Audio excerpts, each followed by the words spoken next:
Chapter 5. The Wine Shop.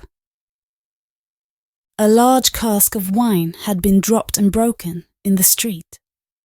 The accident had happened in getting it out of a cart. The cask had tumbled out with a run, the hoops had burst, and it lay on the stones just outside the door of the wine shop, shattered like a walnut shell. All the people within reach had suspended their business, or their idleness, to run to the spot and drink the wine. The rough, irregular stones of the street, pointing every way, and designed, one might have thought, expressly to lame all living creatures that approached them, had dammed it into little pools. These were surrounded, each by its own jostling group or crowd according to its size. Some men kneeled down, made scoops of their 2 hands joined, and sipped, or tried to help women, who bent over their shoulders to sip before the wine had all run out between their fingers. Others, men and women, dipped in the puddles with little mugs of mutilated earthenware, or even with handkerchiefs from women's heads, which were squeezed dry into infants' mouths. Others made small mud embankments to stem the wine as it ran. Others, directed by lookers on up at high windows, darted here and there to cut off little streams of wine that started away in new directions. Others devoted themselves to the sodden and lee-dyed pieces of the cask, licking and even champing the moister wine-rotted fragments with eager relish. There was no drainage to carry off the wine, and not only did it all get taken up, but so much mud got taken up along with it, that there might have been a scavenger in the street. If anybody acquainted with it could have believed in such a miraculous presence. A shrill sound of laughter and of amused voices, voices of men, women and children, resounded in the street while this wine game lasted. There was little roughness in the sport, and much playfulness. There was a special companionship in it, an observable inclination on the part of everyone to join some other one, which led, especially among the luckier or lighter-hearted, to frolicsome embraces, drinking of healths, shaking of hands, and even joining of hands and dancing a dozen together. When the wine was gone, and the places where it had been most abundant were raked into a gridiron pattern by fingers, these demonstrations ceased, as suddenly as they had broken out. The man who had left his saw sticking in the firewood he was cutting set it in motion again.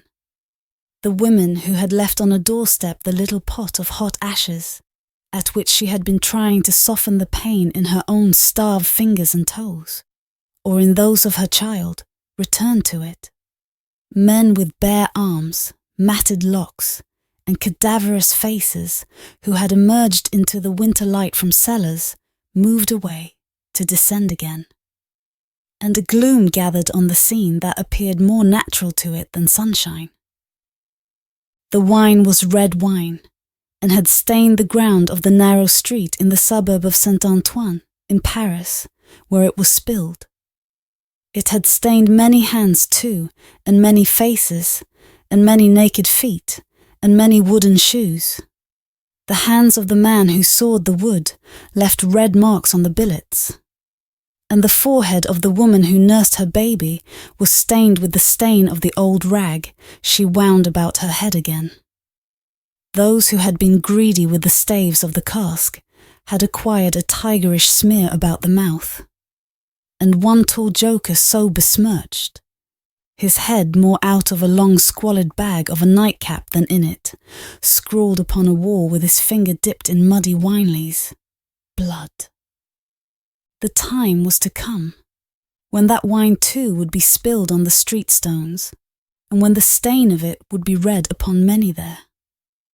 And now that the cloud settled on Saint Antoine, which a momentary gleam had driven from his sacred countenance, the darkness of it was heavy.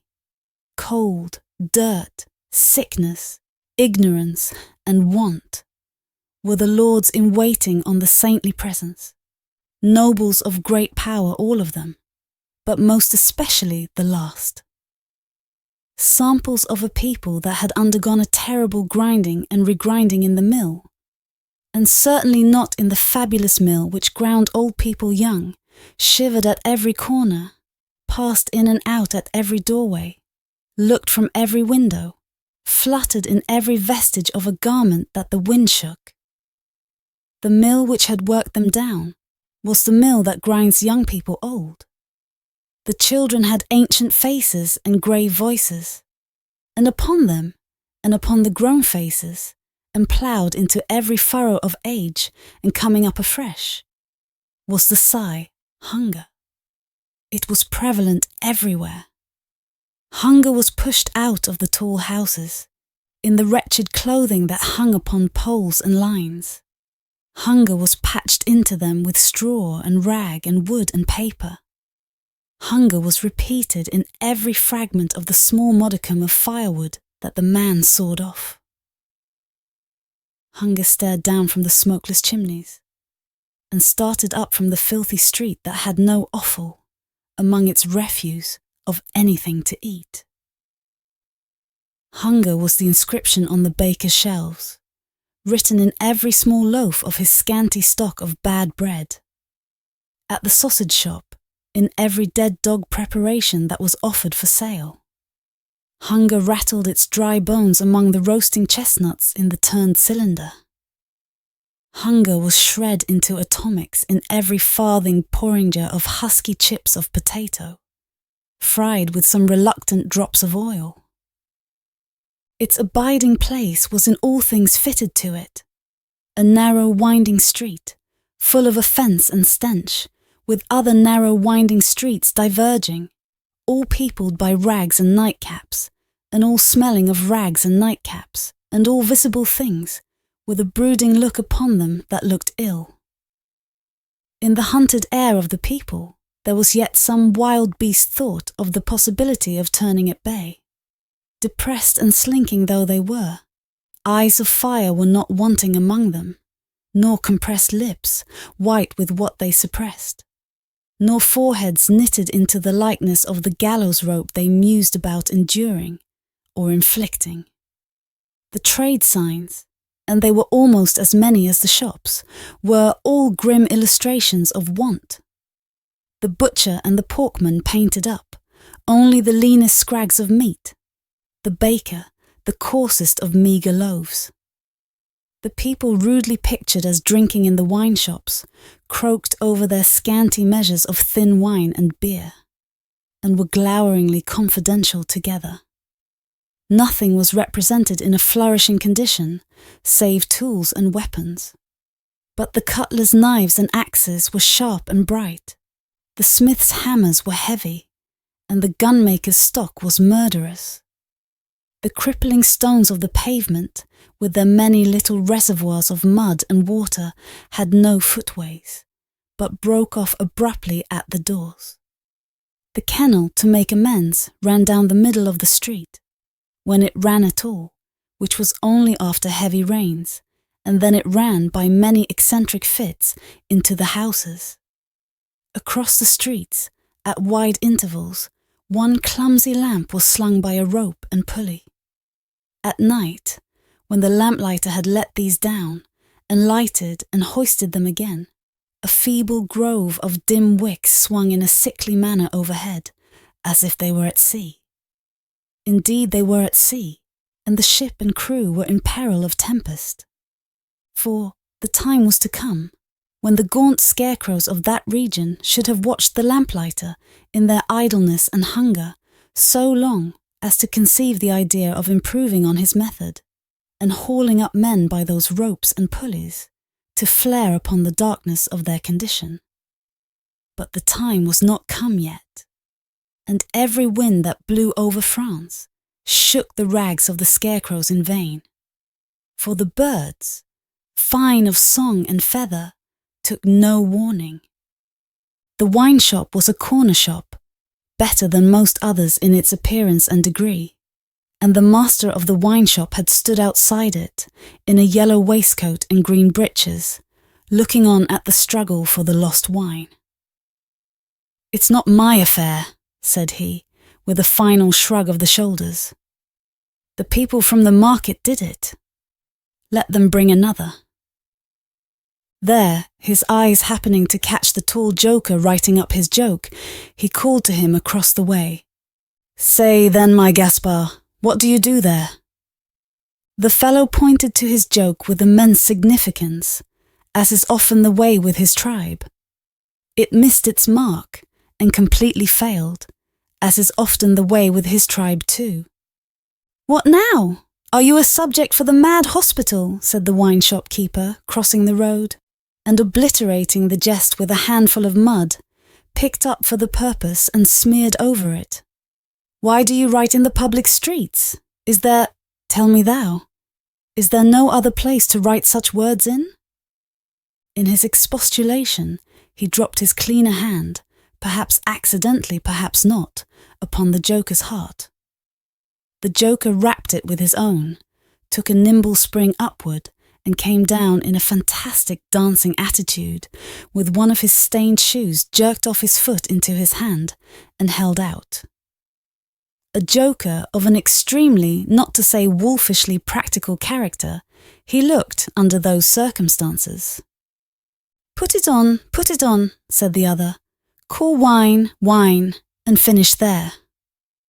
With that advice, he wiped his soiled hand upon the joker's dress, such as it was, quite deliberately, as having dirtied the hand on his account, and then recrossed the road and entered the wine shop. This wine shop keeper was a bull-necked, martial-looking man of 30, and he should have been of a hot temperament, for, although it was a bitter day, he wore no coat, but carried one slung over his shoulder. His shirt sleeves were rolled up too, and his brown arms were bare to the elbows. Neither did he wear anything more on his head than his own crisply curling short dark hair. He was a dark man altogether, with good eyes and a good bold breadth between them. Good-humoured looking on the whole, but implacable looking too. Evidently a man of a strong resolution and a set purpose. A man not desirable to be met, rushing down a narrow pass with a gulf on either side, for nothing would turn the man. Madame Defarge, his wife, sat in the shop behind the counter as he came in. Madame Defarge was a stout woman of about his own age, with a watchful eye that seldom seemed to look at anything, a large hand heavily ringed, a steady face, strong features, and great composure of manner. There was a character about Madame Defarge from which one might have predicated that she did not often make mistakes against herself in any of the reckonings over which she presided. Madame Defarge, being sensitive to cold, was wrapped in fur, and had a quantity of bright shawl twined about her head, though not to the concealment of her large earrings. Her knitting was before her, but she had laid it down to pick her teeth with a toothpick. Thus engaged, with her right elbow supported by her left hand, Madame Defarge said nothing when her lord came in, but coughed just one grain of cough. This, in combination with the lifting of her darkly defined eyebrows over her toothpick by the breadth of a line, suggested to her husband that he would do well to look round the shop among the customers for any new customer who had dropped in while he stepped over the way.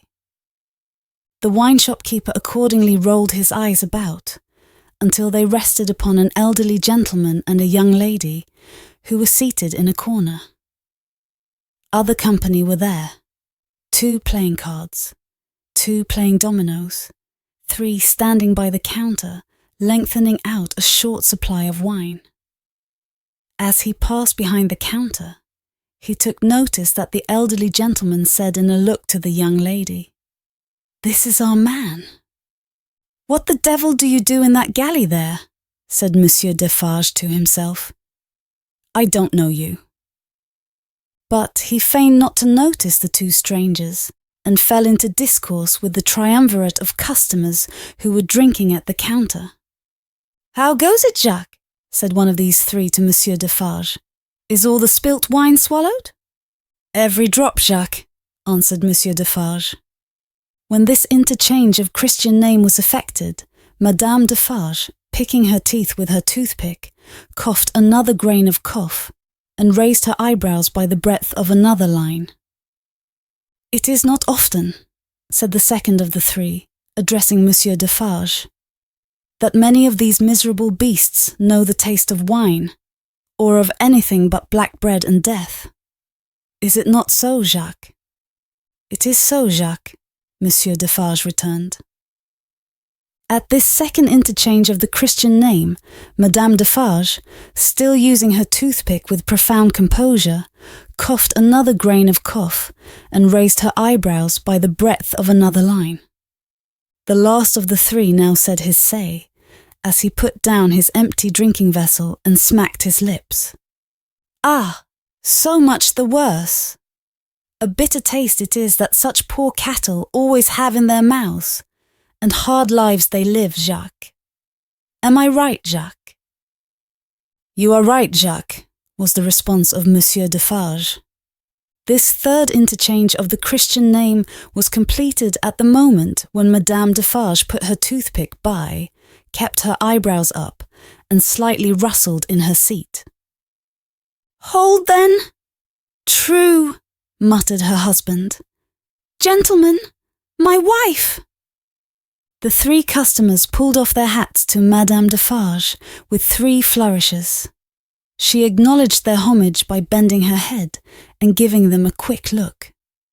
Then she glanced in a casual manner round the wine shop, took up her knitting with great apparent calmness and repose of spirit, and became absorbed in it. "Gentlemen," said her husband, who had kept his bright eye observantly upon her, "good day. The chamber, furnished bachelor fashion, that you wished to see and were inquiring for when I stepped out, is on the 5th floor. The doorway of the staircase gives on the little courtyard close to the left here," pointing with his hand, "near to the window of my establishment. But now that I remember, one of you has already been there and can show the way. Gentlemen, adieu." They paid for their wine and left the place. The eyes of Monsieur Defarge were studying his wife at her knitting when the elderly gentleman advanced from his corner and begged the favour of a word. "Willingly, sir," said Monsieur Defarge, and quietly stepped with him to the door. Their conference was very short, but very decided. Almost at the first word, Monsieur Defarge started and became deeply attentive. It had not lasted a minute when he nodded and went out. The gentleman then beckoned to the young lady, and they too went out. Madame Defarge knitted with nimble fingers and steady eyebrows and saw nothing. Mr. Jarvis Lorry and Miss Manette, emerging from the wine shop thus, joined Monsieur Defarge in the doorway to which he had directed his own company just before. It opened from a stinking little black courtyard, and was the general public entrance to a great pile of houses, inhabited by a great number of people. In the gloomy tile-paved entry to the gloomy tile-paved staircase, Monsieur Defarge bent down on one knee to the child of his old master, and put her hand to his lips. It was a gentle action, but not at all gently done. A very remarkable transformation had come over him in a few seconds. He had no good humour in his face, nor any openness of aspect left, but had become a secret, angry, dangerous man. "It is very high, it is a little difficult, better to begin slowly." Thus Monsieur Defarge, in a stern voice, to Mr. Lorry, as they began ascending the stairs. "Is he alone?" the latter whispered. "Alone! God help him who should be with him," said the other, in the same low voice. "Is he always alone, then?" "Yes." "Of his own desire?" "Of his own necessity. As he was, when I first saw him after they found me and demanded to know if I would take him, and at my peril be discreet. As he was then, so he is now." "He is greatly changed?" "Changed!" The keeper of the wine shop stopped to strike the wall with his hand and mutter a tremendous curse. No direct answer could have been half so forcible. Mr. Lorry's spirits grew heavier and heavier as he and his two companions ascended higher and higher. Such a staircase, with its accessories in the older and more crowded parts of Paris, would be bad enough now. But at that time, it was vile indeed to unaccustomed and unhardened senses. Every little habitation within the great fowl nest of one high building, that is to say, the room or rooms within every door that opened on the general staircase, left its own heap of refuse on its own landing, besides flinging other refuse from its own windows. The uncontrollable and hopeless mass of decomposition so engendered would have polluted the air, even if poverty and deprivation had not loaded it with their intangible impurities. The two bad sources combined made it almost insupportable. Through such an atmosphere, by a steep dark shaft of dirt and poison, the way lay. Yielding to his own disturbance of mind and to his young companion's agitation, which became greater every instant, Mr. Jarvis Lorry twice stopped to rest. Each of these stoppages was made at a doleful grating, by which any languishing good airs that were left uncorrupted seemed to escape, and all spoilt and sickly vapours seemed to crawl in.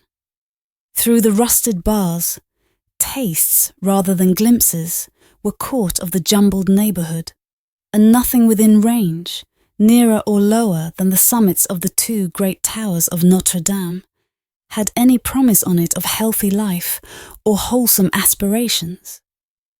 At last, the top of the staircase was gained, and they stopped for the third time. There was yet an upper staircase, of a steeper inclination and of contracted dimensions, to be ascended before the garret story was reached. The keeper of the wine shop, always going a little in advance, and always going on the side which Mr. Lorry took, as though he dreaded to be asked any question by the young lady, turned himself about here, and carefully feeling in the pockets of the coat he carried over his shoulder, took out a key.